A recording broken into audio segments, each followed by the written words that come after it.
Okay, well, I'm going to take a movie, turn on the ignition.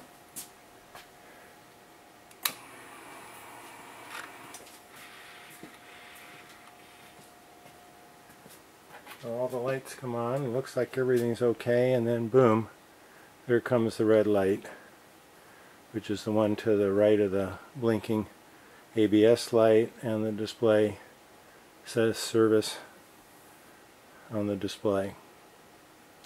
And if we crank, nothing will happen other than the motorcycle will crank. I'll unplug it from the battery tender and just crank it.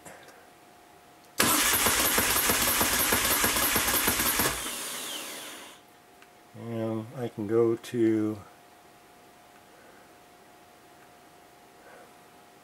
the volt reading. So it shows 12.5.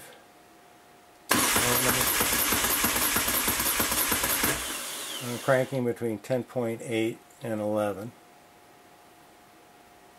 So that's basically what it does over and over again.